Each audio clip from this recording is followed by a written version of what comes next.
And welcome everybody to another edition here of the Mass Steel Podcast. Well, of course, yours truly, Charles Prodigy Richey, as we are going live right now here on this Facebook live edition here of the Mass Steel Podcast. Right now, kicking off as we are looking to go live right now on this. As you see in the description, I did mention that I'm supposed to be having on here very friend of the show. I had on many of my shows before in the past. I'm talking about none other than the legendary Pro Football Hall of Fame tight end, Mike Ditka, formerly of the Chicago Bears and the Philadelphia Eagles, and once the Dallas Cowboys later on before he became the head coach of the Chicago Bears years later on. Scheduled to have him here just a few minutes ago at 6:30, and right now I have not heard from him yet, but if anything, we'll more than likely hear back from him throughout the show or anything. But we're going to talk about the passing of Gale Sayers that occurred last week. And for right now, as we look at it, hear what his thoughts were on the latest running back, not only was to the Chicago Bears organization, the communities, the fan base, but also to the NFL. But for right now, while waiting here, if we do not have him on, we're just going ahead and talk about Pittsburgh Steelers this week, as they happen to go 3-0 today. Yesterday to start off the season, first time they haven't done this in over 10 years, as mentioned by the Pittsburgh Steelers, and of course Missy Matthews earlier today. The Steelers have had 9 seasons in total so far, including this one where they have started off 3-0, in which happened to be 3 of them led to Super Bowl berths. And, of course, those years that led to the Super Bowl berths were 1978, 1979, and 2010. The other years where they did start off 3-0, even though they did not go to the Super Bowl, but they still had pretty successful seasons, probably except for 1936. They had 1936, 1973, 1982, 1992, 2007, and currently this year. We'll see how much that bodes well going forward this year. As the Pittsburgh Steelers, I mean, when we look at the overall big things that popped up right now, and I happened to call in on the Tunch and Wolf inside the locker room with Tunch and Wolf early this morning on Steeler Nation Radio. Hear them on ESPN Pittsburgh, and one of the things I got a little concerned with, I mean, with this defense, where, like I said, I've been saying this all year, and don't get me wrong, I mean, one of the biggest obsessions we've been hearing about with this team is this defense trying to get to 4 consecutive years with 50 sacks or more. And I think that seemed to be one of the things that stood out, because they're looking to do that for the first time in franchise history, this new generation of Blitzburg. My only retort to that, like I kept saying and I maintained, is that the Pittsburgh Steelers, when you look at the end of the day, for right now, they're second in blitz percentage at 47.1%, 12th, and which leads to 12th in missed tackles at 16th. They're 16th in the league of that. Middle of the pack, so not too bad right there. But first in sack percentage with 15 sacks off 107 pass attempts, and 8th in takeaways with 6 interceptions, 4 fumble recoveries for right now, pending tonight's game. And they're 4th in red zone scoring defense, where they were number 1 last week. I mean, they allowed 50% this week, but they allow over 44% of red zone scores being scored on defense, and they're 24th in red zone scoring on offense. The biggest stat I like about this today is that Mike Tomlin, as a result, he actually, for his career, he goes to 24-3-0 as time with the Steelers, and where his teams have pitched a shutout in the second half. And not only that, as a result of it, I mean, we're seeing a much more rounded group. I mean, Sean Gentille, the athletic, he definitely indicated a lot of stuff that stood out for optimism for the Steelers club that we should continue to see. But for right now, like I said, we are talking Pittsburgh Steelers football. Hopefully having to have Mike Ditka join us on the line shortly. I was off by a minute here. Hope he understands. But other than that, if you guys want to feel free to be part of the podcast, feel free. Definitely follow me on social media, on Twitter and Instagram at Prodigy Richey. of the Mass Steel Podcast on Twitter. It is at Mass Steel CGR, at Mass Steel Nation on Instagram as we continue to move along here. Like I said, 3-0. They did this for the 9th time in franchise history. And like I said, I want to hear how you, the fans, feel right now about this 3-0 start right now. I mean, I'm watching for like the eye test. And don't get me wrong, I feel for right now they definitely got burnt a lot by Deshaun Watson in the first half, of course. But when you really look at it too, I mean, for Deshaun Watson, what they were doing in that mix, when you look at like the first half, I mean, like what he was able to burn the Steelers on a little bit more here. I mean, when we really look at it, and when we look at like what happened in this contest here, I mean, it was just really he had like about like what was it? In the first half. I mean, when we look at everything that occurred with this guy here, I mean, he was 14 of 18 for 202 yards with 2 touchdowns and 0 interceptions in the first half, including a last-minute touchdown pass, which we saw at the end of the half right there.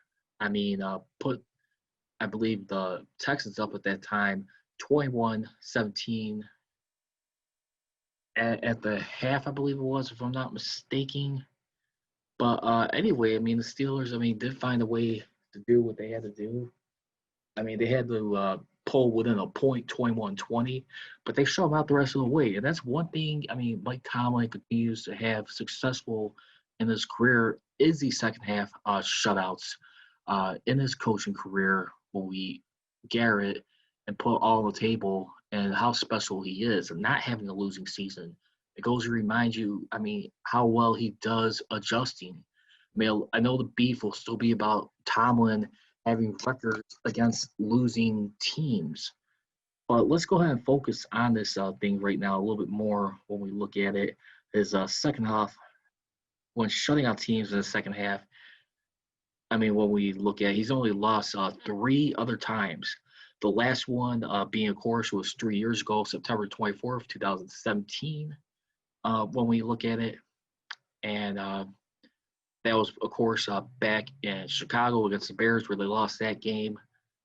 A lot of controversies aside from the field of play that kind of distracted them. Me and Brian Darrow talked about that off of the side. They lost 7 years ago in Oakland by 3 points after trailing most of that game. They went to lose that game 18-21. And then the last one before that was back in 2009 when they lost in Cleveland to the Browns on Thursday Night Football. But nonetheless, like I said, 24-3-0. And speaking of that record against losing teams right now, Mike Tomlin, just by the way, in case everyone is wondering, overall since he's been head coach of this ball club, 61-28-0 when facing losing teams in his coaching career, which accounts for 685 win percent. Since 2012, he's been 13 games over 500 in that regard, 33-20-0. Road record in his overall coaching career when playing against losing teams, 6 games above 500, 29-23. And road record since 2012, just a game under 500, 15-16-0. A lot of people will tend to point to that after they lost their last Super Bowl, because remember, that was kind of like around the time when they had to reshuffle their deck and slowly but surely move on from like most Bill Cowher's team right there. And you have to see how Mike Tomlin is going to keep following it up. Because I think when you look at a guy like Mike Tomlin, his first few years were glamorous for the Steelers. I mean, yeah, he did inherit the team, but at the same time, he did go to Super Bowl berths, went 1 for 2 in that regard. And pretty much, I mean, his first 4 years, I mean, he took them to the playoffs 3 out of his first 4 years. At the end of the day, he inherited something. He took lemons, made lemonade, and made it happen in that regard. And we'll see her right now. So I just got a word from Mike Ditka. We're going to bring him on the show here in just a second. This is Charles Prodigy Richey here of the Mass Steel Pockets. We're going to bring on the coach, Mike Ditka. Just bear with us for a second. Hey, Mike, welcome to the Man of Steel podcast. Thank you very much for joining us, ladies and gentlemen. We got Pro Football Hall of Fame tight end and formerly head coach of the Chicago Bears, the one and only Iron Mike Ditka, joining us online here on this special edition of the Man of Steel podcast. Mike, thank you very much for squeezing in the time to join me. First and foremost, how's you and the family and everyone else doing around you? How are you, first and foremost, sir? I'm trying to wife and I right now, so everybody's good. We're very fortunate. We have good health right now, so hopefully we can keep that. We're getting pretty old. You know what? I want to ask you. Like I said, heartfelt prayers, love, and condolences go out last week. Chicago lost yet again another legend in this sport in this town. I've always just watched you like on TV or just following your career. And one of the biggest memories you had as a coach, you always be bragging about how Walter Payton played as a teammate and being an honor to coach that guy. But also, too, in your career, too, you also got to play alongside another legend in his career, even though it was short-lived later on, Gale Sayers. You had the fortunate pleasure of playing with him for at least 2 seasons before you moved on to the Eagles and the Cowboys. First and foremost, can you tell the fans of the world, especially like Chicago Bears fans, a reminder, like what were the similarities you saw between like Gale Sayers and Walter Payton, and how much special his character was to people who watched him? What would you have to say on him, the man? Well, both of them were great character people. Both of them had a great love for the game. Walter was a completely different player than Gale. Gale made you miss.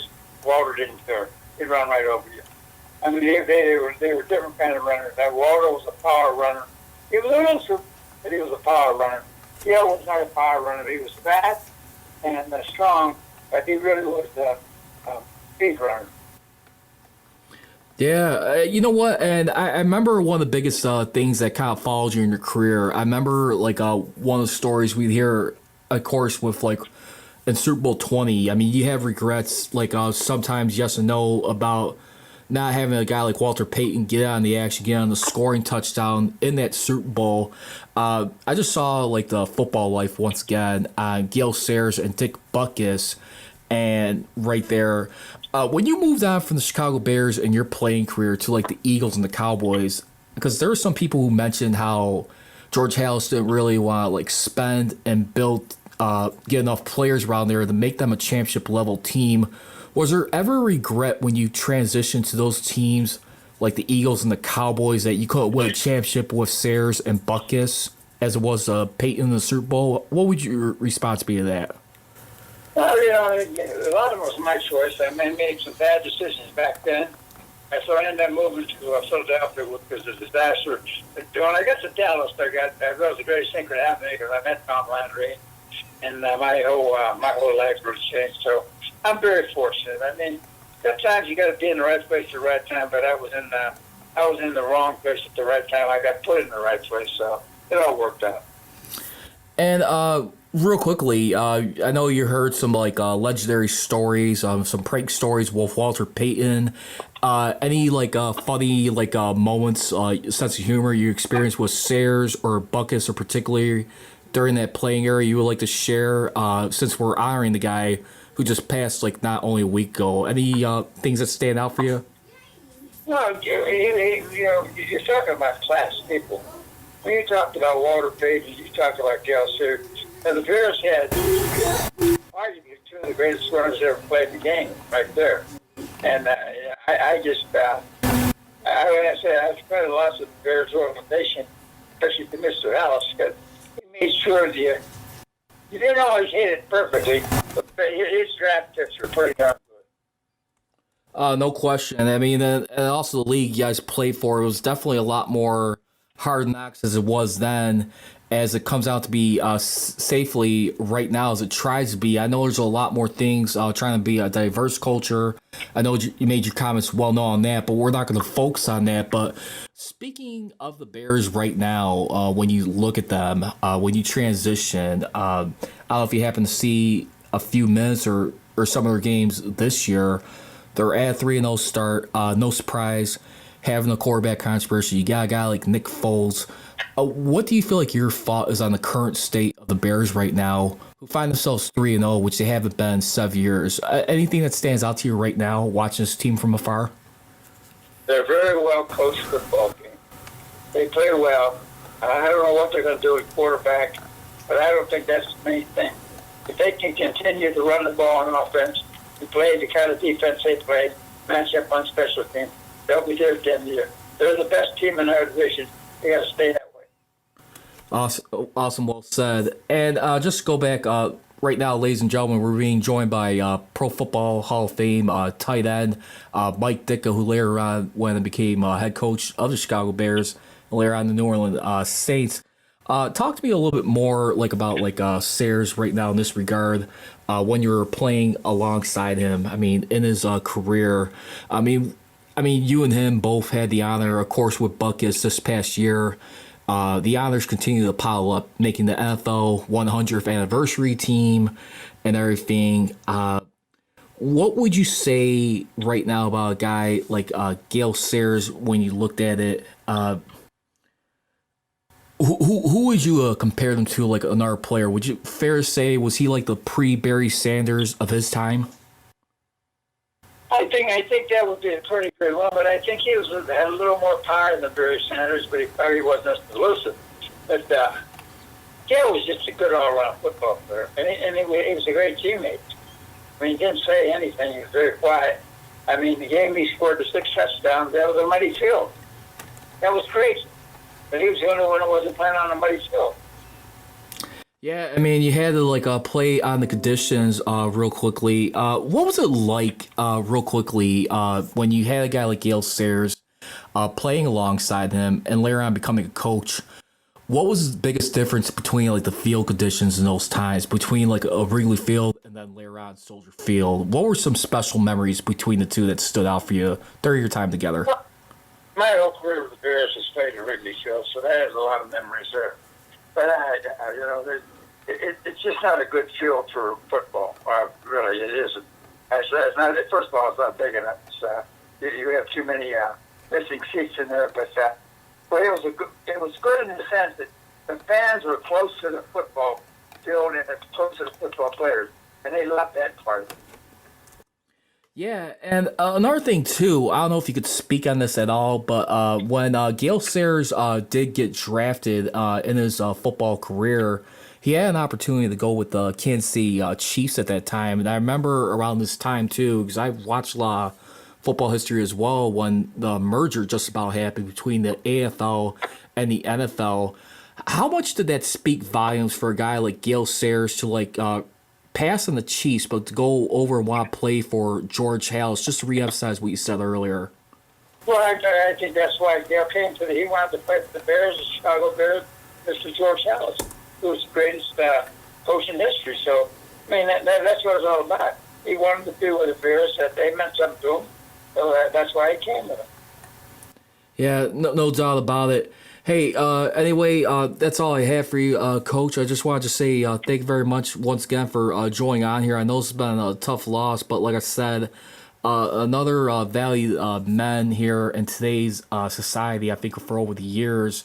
If I have one last thing in closing before I let you go, how would you think Gale Sayers was stood out in today's society? What lasting message and memory he will have left, considering the times we've been through the past few months? What do you think would have been his message in closing from a guy like Gale Sayers? Class act. First class act. Never tooted his own horn, but when he got the football, he ran. Well, I said I was fortunate. I was running for a lot of good running backs. Being Walter Payton being one, of course, Gale being the other two. But I've never seen anybody better than those two. And they were different kind of runners. No doubt about it. Hey, Coach, I want to just say thank you again for always keeping in touch. It's always a pleasure to continue to see you do well and still see make on-screen appearances. And I just want to wish you nothing but the best absolutely further. Once again, my condolences to you and everyone. I know you lost a great friend as well as a family member in many ways last week. Yeah, we've had some tough ones, but it's okay. We're all going to go. No, I understand. Well, hey, Coach, God bless. Thank you very much for joining. Hope you have a good rest of your one, and feel free to keep in touch, okay? You take care. All right. Bye-bye. Bye-bye. And once again, ladies and gentlemen, that was Coach Mike Ditka, former head coach of the Chicago Bears and former brief player alongside Gale Sayers right there. Just had him on here. Just had a few nice, noble words. Want to talk to him about the passing of Gale Sayers real quick last week. I mean, like I said, I know we Pittsburgh Steelers, we always have a lot of high regards for guys like a Franco Harris or Jerome Bettis and many other people, and even like a James Conner, even today, who's trying to find his niche in an organization. I'm not sure if it's going to last long, but you just heard everything right there. I know Dick recently got a little bit of shared criticism, what he felt about the flag, but still, I mean, you hear a guy right there, how he just talks about like just playing with a lot of honor, pride, and class. And Mike, I'm sure if you're still listening out there, just want to say thank you very much once again for joining. Very well said. And one guy who I'm just very thankful to come across in my media career and have a few words with. So, like I said, everybody, please keep that man and his family in your prayers. I know another person we just lost at the same time last week, too, same day, which we found out a day later, not in the world of football, but the world of wrestling. Animal, Road Warrior Animal from the Road Warriors, a.k.a. Legion of Doom right there. So you saw, I mean, both those guys right here, I mean, 2020, you lost some very special people, including like a coach, Don Shula, and everybody. It was just very beautiful to hear him on here for a quick, brief moment of his time. But like I said, we're talking right now, Pittsburgh Steelers 3-0 right now, as well as the Chicago Bears. I want to thank my very special friend, Paulie C., who's also the host of the now new podcast show, The Fans Corner, is transitioning from ChicagoLandSportsRadio.com, is becoming a podcast just like I am of myself. So definitely want to get your thoughts on right now. What do you feel like of the Pittsburgh Steelers 3-0 start? Are you intrigued? Do you feel something special about this group, this defense? And let's also think about this too. Ben Roethlisberger right now, 7-1 touchdown interception ratio. Let that sink in for a second. I don't know if it's right now fair to say, and we'll get to this in a moment, but game manager. I mean, a lot of people were thinking and been saying all along, if he could just find a way to just sit back, let this defense take control, just minimize the mistakes, and we'll see what he could do. Because honestly, for a guy like Ben Roethlisberger, at the end of the day, I mean, when we look at it too, I mean, which was also mentioned by Sean Gentille right now, it's been a long while where we saw 0 turnovers. I mean, right here. I mean, and this has been like a nearly, I want to say, 25 games, I think he was mentioning here. But still, I mean, you think about this right here. I mean, when you look at it, I mean, just having Ben Roethlisberger here in this game, yeah, for the first time in 25 games, 25. That is a long time right there, if you ask me. And we're talking about since 2017. And I know Roethlisberger, he's taken a lot of heat right there ever since the breakup of the talent he had around him. I mean, words like Le'Veon Bell, Antonio Brown, and then now have a transition with Juju Smith-Schuster, James Conner. I mean, this guy's taken a lot of heat and has tried to come back from a lot mentally, physically, and emotionally capacity. And like I said, I think for a guy like Big Ben, who still feels like he's part of something special, still feels like he's part of a group who could win a Super Bowl with the unit they got around. I mean, that's the biggest reason he came back was because of the teammates he was surrounded with. And it was just great stuff to hear right there. And once again, guys, if you guys want to follow Mike Dick on Twitter, you can definitely do so. You can follow Mike Dick, I believe is, I don't know if he's got his Twitter stuff, at Dick Official. This is the last time I plugged him. And right there, beautiful words to hear him say right there. And for keeping a short time right now. But like I said, if you guys ever want, feel free to download the podcast. the number to be reached is 312-209-2232. Again, that number is 312-209-2232. And like I said, I think Coach Sticka, he definitely answered a decent amount of my questions. And I always just wonder, just what if? I mean, like I said, we always hear him have high praise for guys like Walter Payton. I mean, just coaching that guy. We know how special he was, losing him about a little over 2 decades ago. And when we look at it, like I said, they played briefly together, but still, I think he was just as special here, not only in the NFL but the Chicago Bears. I mean, just what if right there, and you just saw how much the mental scars, pain, and emotion came to that guy when he first injured his knee. I think back in 1969, I believe it was. I think it was in the preseason, or 1970 in the preseason games of the 49ers. I want to say re-injured it, whatever it was. But still, I mean, doctors just pretty much did not know what the heck they were doing, trying to put together his leg injury, I think it was, back together. His left knee injury, excuse me. Yeah, 1970 preseason, suffered his second knee injury, bone bruises to his left knee. And like I said, I mean, he tried coming back from the 1971 season. He was kept out of the first 3 games, carrying the ball only twice in the preseason. But as Bears head coach Jim Dooley planned to slowly work him back into the rotation. First game back was against the Saints back in October 10th of that year, which he carried 8 times for 30 yards. And told reporters he was satisfied with his performance, as his knee felt fine. Following week, tried giving it another go against the Niners, carried for 5 times, injuring his ankle in the first quarter, an injury that ultimately cost him to miss the remainder of the season. He was convinced and encouraged to retire, but decided to give football one last try. Sayers' final game was in the 1972 preseason, which he fumbled twice in 3 carries. He retired from football days later. And like I said, I mean, he just passed away briefly. I mean, Sayers, he's been diagnosed with dementia the last 4 years almost. And his wife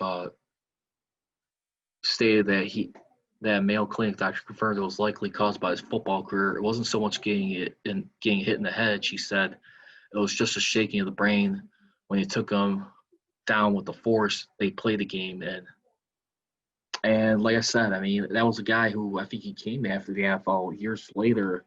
The way they handled things and try and get this guy taken care of, and I think he felt betrayed in many ways. I mean, this was a guy who could have kept going here. But let's go ahead and get back to the Steelers right now, as we're looking at it right now. Like I said, Mike Tomlin goes with 24-3-0 as far as shutting out teams in the second half of football games. Go ahead and close. Like I said, he's lost 3 other times, which was to the Chicago Bears back in 2017, where they eventually lost in overtime in Soldier Field. Before that was back in 2013 in Oakland against the Raiders, where they lost by field goal. And then, last but not least, against the Browns. But if you think about the rest of the way, when you look at all these contests here by Mike Tomlin, I mean, think about that. I mean, he's undefeated at home in those contests, which is incredible. So just think about that for a second. Mike Tomlin, at the end of the day, when we look at this guy, he's only really had like the troubles on the road, if anything, that's really challenged him when he's had these second half shutouts to not hold on to win, but still he was able to find a way to do stuff with it. And if you really think about it, I mean, guy had a phenomenal record all time. So I just think that's something to not go unnoticed real quick here by this guy. But I definitely do feel like right now, like I said, my only biggest beef was they given up 37 points in the first 2 games. And I just felt like there was times where too blitz happy. I like to see the sack record get 4 straight years, 50 sacks or more. But at the same time, how much of these blitzes go into or it's going to catch up to you. You're going to get burned by bigger plays. There still seems to be some inconsistencies with the passing defense. I mean, like I said, you're seeing the takeaways on defense start to dip just a little bit. And like I said, the biggest thing too, when we look at it, I mean, eighth in takeaways right now with 6 interceptions and then 4 fumble recoveries. No, six six interceptions with 4 and 16 fumble recoveries with 1. So that number definitely needs to go up for the moment as we look at it. But yeah, I think that's just my only biggest beef I have right now with this team. Or let's take a look at that again, excuse me. So when we look at it, yeah, takeaways on defense, they got 5 for the year. And that's ranked 9th right now. Only 4 interceptions for the year, which ranks 2nd, and 1 fumble recovery, which ranks 16th. Those would be my only things where I just tend to just push the brakes a little bit. I get it; they got a great group around them. A lot of people are still talking about a great playoff defense. Yellow and Super Bowl, we shall remain and see about that one. So let's go ahead and get ready to wrap this thing up right now. When we look at it, so Sean Gentille, who mentioned 7 good reasons for the Steelers for optimism, just saying in here, I mean, when you looked at this game, I mean, I think the biggest thing that was just still remaining in this game was being who's going to be able to make the first turnover by either team. That happened to be the Texans. Steelers got that courtesy of Mike Hilton in the 4th quarter. I think that was definitely eventually that decided the game right there. And just limiting, shutting down Deshaun Watson the rest of the way. I mean, in the second half. I mean, this guy who started off with around 204, 208 yards, finished with 264 yards passing altogether. So about 56 to 60 yards in the second half. Pretty damn good right there.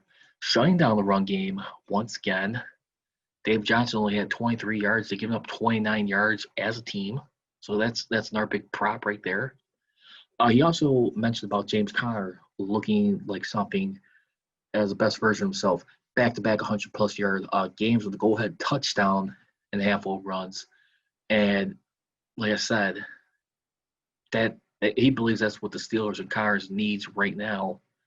Also, Chuks Corfo filling in for the injured Zach Banner, with Zach Banner who edged out a Corfo for the starting right tackle job. I mean, listen right here. I mean, when we looked at it, I mean, we saw only 1 individual sack, 0 sacks, 0 tackles for loss, 0 hits in the quarterback. And he believes it's the most biggest optimism about the state of the offensive line. And also David Castro just being back for the first time since late August, back as a lap, his first game of the year in the 3rd game, just doing what he does best right there. And he believes that could be a bright spot for the offensive line. Big Ben Roethlisberger being a game manager, 7 touchdowns, 1 interception, and just waiting for little by little for Ebron and him and Roethlisberger to click. 5 catches on 7 targets for 52 yards and a gorgeous 10-yard touchdown connection from Big Ben. Believes we should get used to that. Also, Big Ben back on the field as opposed to Mason Rudolph, Devin Hodges a year ago. Just already talked about that one. Give us a credit to Randy Fichtner right here.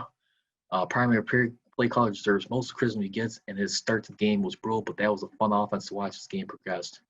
And we'll see how that continues to go. But like I said, 0 turnovers, a 3-0 start for the first time in a decade.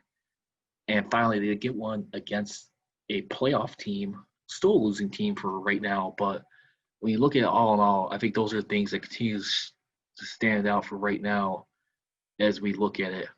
And I'm going to go ahead and wrap up. Fair or foul, this is the only one I got for the show.